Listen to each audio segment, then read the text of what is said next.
स्वामी के शासन काल में विराजकर हम सभी उनके पावन पीयूष अमृत वाणी का माँ जिनवाणी के माध्यम से रसपान कर रहे हैं। जिसने माँ जिनवाणी को अपने हृदय आश्रय में विराजमान किया है, माँ जिनवाणी ने उसे 3 लोक के शिखर पर विराजमान किया है। हमारी चर्चा 6 धारा के माध्यम से चल रही है। ताही सुनो भरी मन ठहरा। हम सभी ने अपने मन को स्थिर किया है। करुणाधारी गुरु की बातें सुनने के लिए, अपनी आत्म चर्चा सुनने के लिए, आत्म कल्याण को समझने के लिए हमने यहाँ पर मन को स्थिर किया। लेकिन वो स्थिर मन कब तक नहीं होगा? मोहे महामद पियो अनारी, भूले आप को भर मधवारी। पंडित प्रवर दौलत राम जी इस दोहा में भव्य जीवों को समझा रहे हैं और इसके साथ साथ आचार्य पूज्यपाद स्वामी ने इष्टोपदेश ग्रंथ में कहा है, मोहे समृतम ज्ञानम स्वभावम लभते नहीं, मत्तापान पदार्थानां यथा मदन्तो द्रवहि। मोहे समृतम ज्ञान, मोह से ढका हुआ ज्ञान, स्वभावम लभते नहीं, मोह से ढका हुआ ज्ञान अपने स्वभाव को प्राप्त नहीं होने देता। मत्ता पमान पदार्थाना, जैसे कोई उन्मत्त व्यक्ति नशीले पदार्थ को भक्षण कर लेता है तो अपनी शुद्ध बुद्धि को भूल जाता है। थोड़ा सा नशा करने से शुद्ध बुद्धि सारी भूल जाती है। मोह महामद, अपने स्वभाव को भूले हुए नशा करने से हम सब विवेक खो देते हैं। वो थोड़ी देर का नशा होता है। नशा भी बहुत तरह के होते हैं। कुछ सोने का भी किसी को नशा होता है, किसी को चाय का नशा होता है, किसी ने सोने का नशा होता है, किसी को बाम सूंघने का नशा होता है। ये सब जो आदत पड़ जाती है वो हमारे नशे में आ जाती है। इस चीज की आदत इसके बिना नहीं रह सकती। मोबाइल का नशा तो बहुत बड़ा चढ़ा है।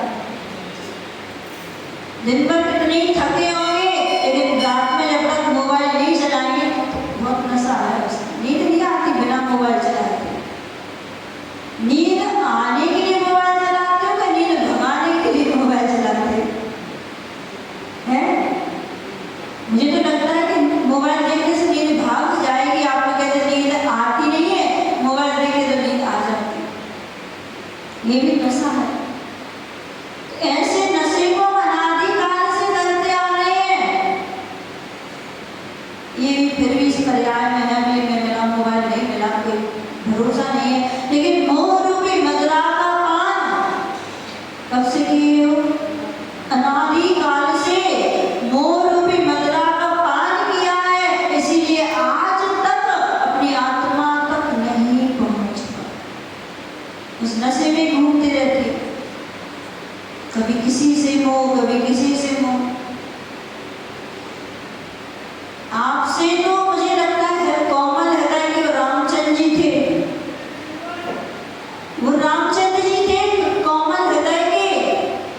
जैसे ही लक्ष्मण ने सुना कि राम की मृत्यु हुई, लक्ष्मण के मुख से निकला हाँ, पूरा भी नहीं निकल पाया और लक्ष्मण की मृत्यु हुई। क्यों हुई? राम के मोह में लक्ष्मण की मृत्यु हुई। और जब राम ने सुना कि लक्ष्मण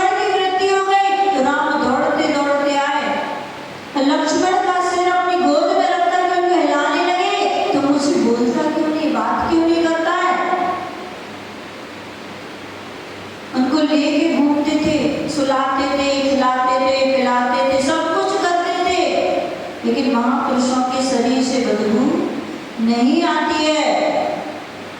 तो जब आसपास के राजाओं ने सोचा कि राम तो मेंटली डिस्टर्ब हो गए, राम इतने तीव्र मोह में है कि उनके ऊपर चढ़ाई करके पूरी अयोध्या अपने इसमें कर दी। और राजाओं ने राम के ऊपर चढ़ाई कर दी।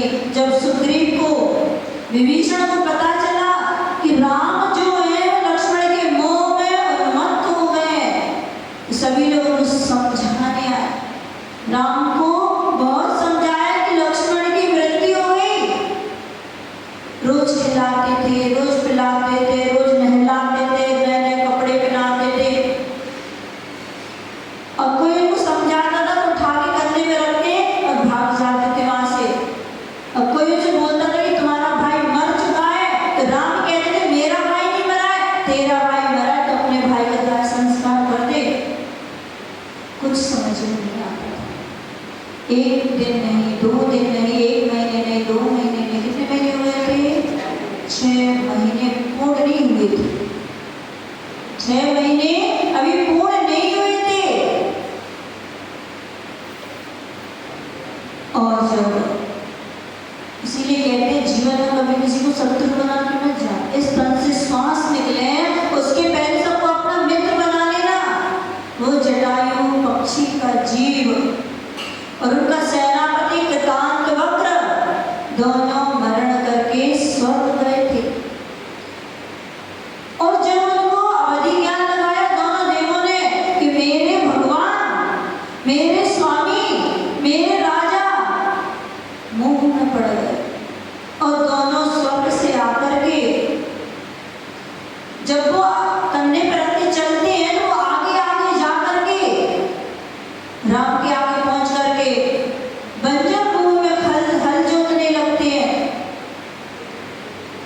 राम देख के कहता है मूर्ख हो क्या तुम लोग, तुम्हें ये नहीं पता है बंजर भूमि या हल चलेगा क्या? वो दोनों दिन कहते कि भगवान आप भी तो मुंह में पड़े हो, आप सबको लिए घूम रहे हो, खिलाते हो पिलाते हो, क्या कोई मुर्गा खाता है? और फिर उसको लेके आगे चले। आगे जाकर के देखते हैं कि मरे हुए 2 बैलों की रस्सी बांध करके गले में उसे हल जोतते हैं। तो कहते हैं मरा कभी जिंदा होता है क्या, आप मरे बैलों से हल जोत रहे? तो देव भी कहते कि आप भी तो मरे को लिए घूम रहे हैं। आगे चल के एक बड़ी चट्टान पर खेती करने लगते हैं। फिर समझाते हैं और फिर उनको समझ में आता है कि लक्ष्मण की मृत्यु हो गई। फिर वो सरयू नदी के तट पर लक्ष्मण के शरीर का दाह संस्कार कर दिया। उन्होंने तो 6 महीने में उनका मोह समाप्त हो गया था और उन्हें अपनी आत्मा की ओर दृष्टि हो गई थी। और राम ने दीक्षा दे दी थी, मुनि बन गए थे, जिन कल्पी महामुनि राज बने। लेकिन उनका मोह तो उतर गया, आपका कब उतरेगा? राम ने लक्ष्मण के सबको 6 महीने तक नहीं जला पाया, राग मोह के कारण। वो तो इतने महापुरुष थे, तत्व मोक्षगामी जीव थे। 6 महीने में मोह उतर गया था उनका। आपका मोह कब उतरेगा? उनसे मजबूत तो आप हो, राम से मजबूत आपका हृदय है ना? आपका हृदय बहुत बलशाली आप लोग। अपने हाथों से कितने लोगों को शमशान पहुंचा के आ गए, अपने हाथों से कितने लोगों को अग्नि दे करके आ गए, लेकिन आज तक वैराग्य नहीं हो पाया। शमशान में जाके मैंने सुना है कि बहुत बातें होती हैं, यहाँ संसार में कुछ नहीं है, कोई अपना नहीं है, सब वैराग्य की बातें करते हैं। जो मंदिर में आते तब सबको समझा देते हैं भैया इतने सहयोग था, जो होना था सो हो गया, अब रोने से क्या होता है, तो अपने तरीके से अपना आगे का जिंदगी जियो।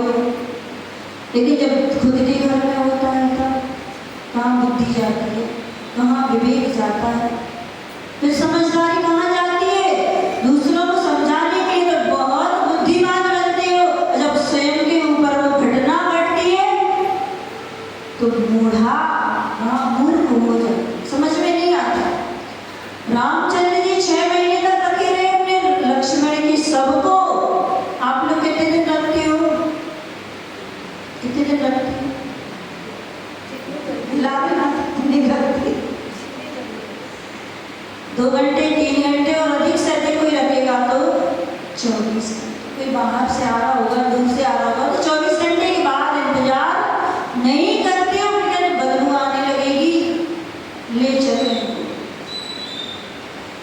कितना चाहते हो,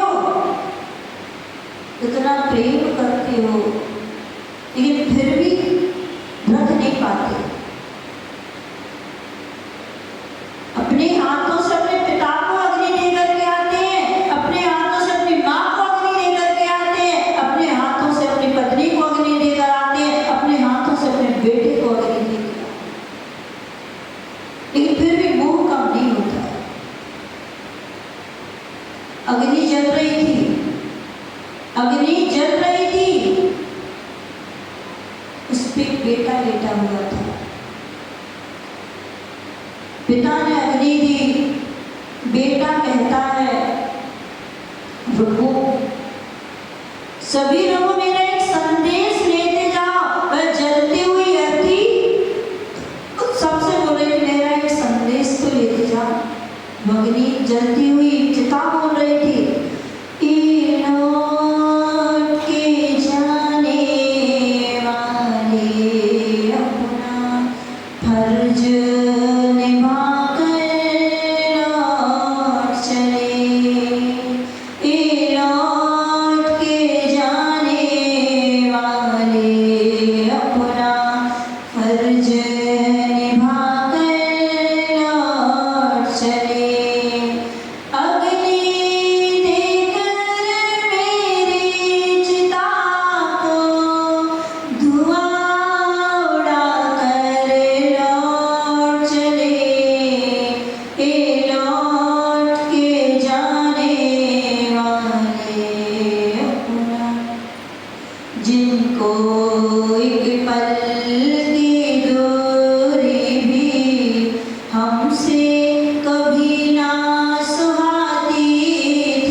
फ्रेमिंग करा के रख ले घर में सजा, देखते रहना। उसी से तो राग है, शरीर से राग है, शरीर कहीं जाता नहीं है। आत्मा से राग है, आत्मा मरता नहीं।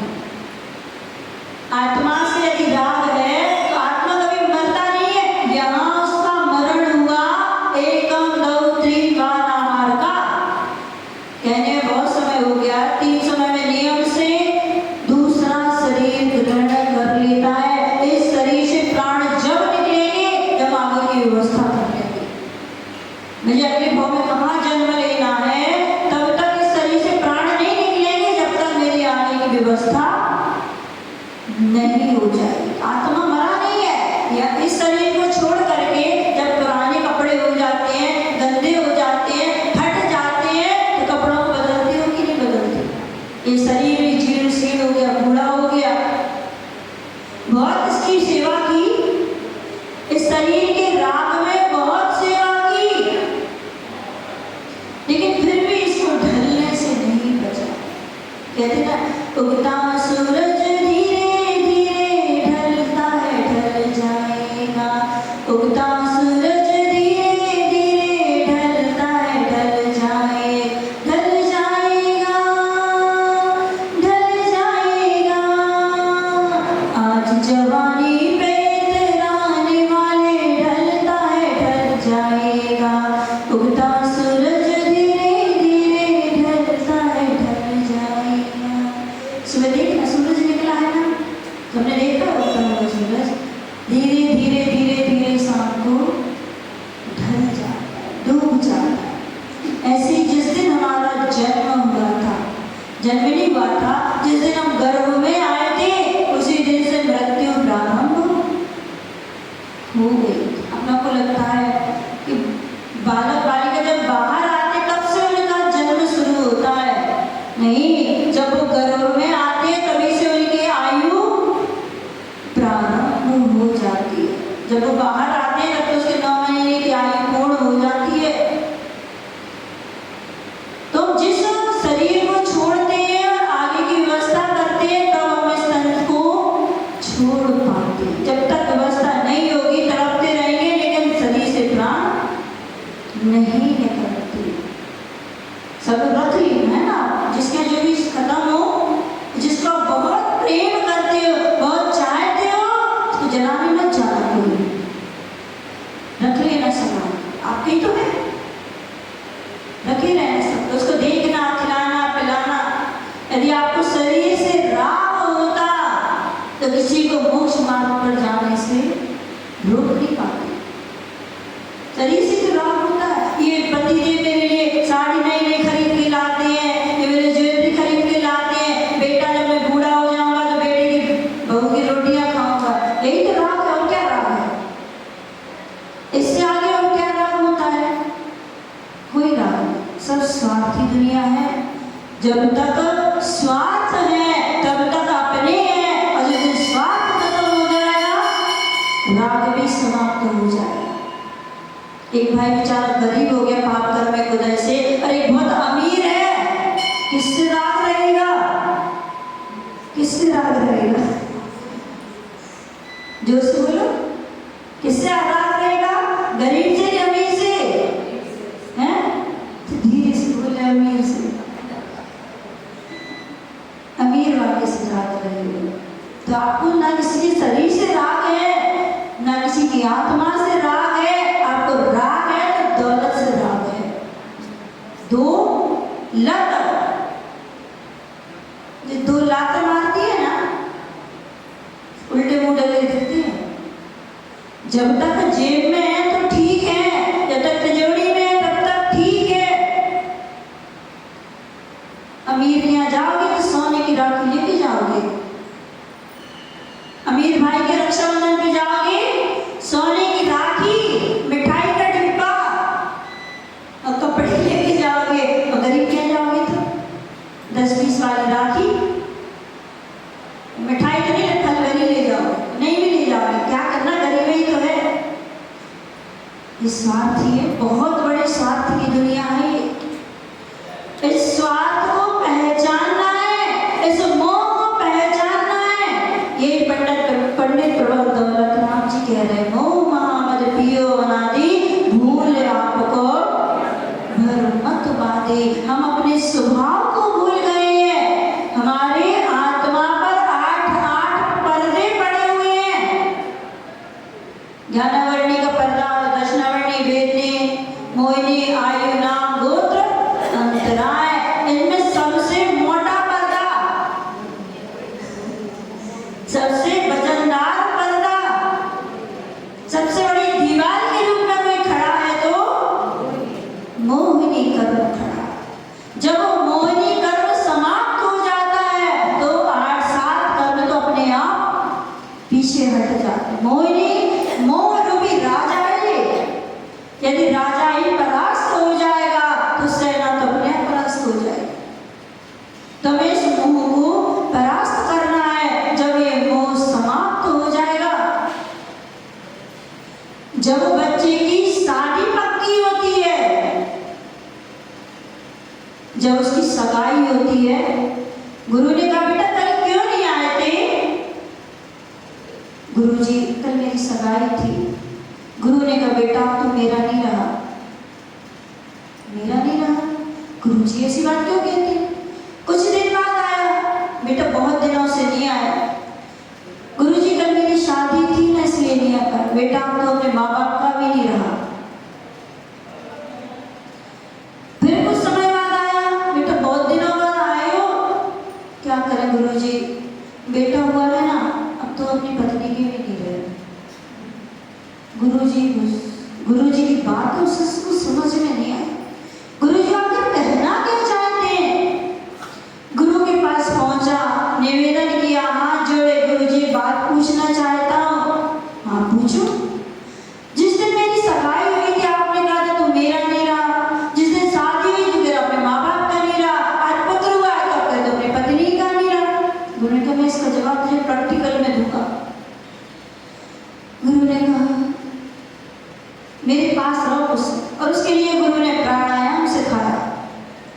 प्राणायाम सिखाते सिखाते उसको सांस रोकना सिखाया। गुरु ने कहा अब तुम परिपक्व हो गए, अपने घर जाओ और पेट दर्द का बहाना करके लेट जाना और कुछ समय में ऐसे करना कि तुम्हारी मृत्यु हो गई। ठीक है गुरुजी, मैं तुम्हें प्रैक्टिकल बताऊंगा। ठीक है गुरुजी। और मैं जाके घर जाके मेरा बहुत पेट दर्द कर रहा है, मेरा बहुत पेट दर्द कर रहा है, और जा करके लेट गया और लेटते ही मर गया। अब जैसी माँ देखती है अरे मेरे बेटे को क्या हो गया, मेरे बेटे को क्या हो गया, इसकी जगह तो मैं ही मर जाती। पत्नी दौड़ते दौड़ते आई, क्या हो गया इनको, क्या हो गया? सभी घर के लोग जुड़ गए आके। और वहां से वैद्य जी निकले एक थैला टांगे हुए। मैं हर रोग की दवाई देता हूँ, मैं मरे को भी जिंदा कर सकता हूँ। जैसी कान में आवाज आई मरे को जिंदा कर सकते हैं, और सब लोग दौड़ के पहुंचे वैद्य जी के पास। उनको पकड़ के घर में ले आए। वैद्य जी मेरा बेटा मर गया, इसको जिंदा कर दो। गुरुजी कहते ठीक है, कटोरा लेके आओ। कटोरा में जल लेके आए।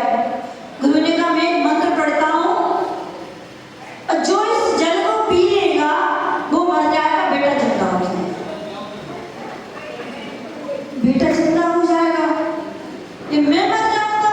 सबसे पहले वो कटोरा माँ के पास लेके गए। माँ तू तो बहुत चाहते अपने बेटे को, तूने तो उसको जन्म दिया है, इतना बड़ा पाल पोस के किया है, अब तेरी तो जिंदगी पूरी हो गई, तू पी ले बेटा, जीवित हो जाए।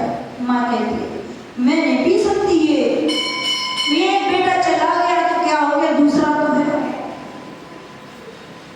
मना कर दिया माँ ने। अब मैं कटोरा पिताजी के पास लेके गया कि ये तो आपका जीवन का सहारा था, आपकी आंखों का तारा था, आप पी लीजिए इसको, आपका बेटा जीवित हो जाएगा। पिताजी कहते हैं मैं नहीं पी सकता, अभी मैंने देखा ही क्या है दुनिया में, मैं थोड़ी अब इतना बूढ़ा हो गया हूं कि मर जाऊं। पत्नी के पास लेके गए, तू भी ले, तेरा तो पति है। पत्नी कहती है कि ये जिंदा हो जाएगी, मैं मर जाऊंगी, मुझे क्या फायदा होगा। उसने भी मना कर दिया। बच्चे से बोला, उसने भी मना कर दिया। अब वैद्य जी बोले ऐसा करो आप लोग रहने दो, इसको मैं ही पी लेता हूँ। सब लोग खुश हो गए।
प्रयास और पुरुषार्थ करना, उसी पवित्र भावना के सजे हुए पंच परमेश्वरी भगवान की श्री माता जी की जय।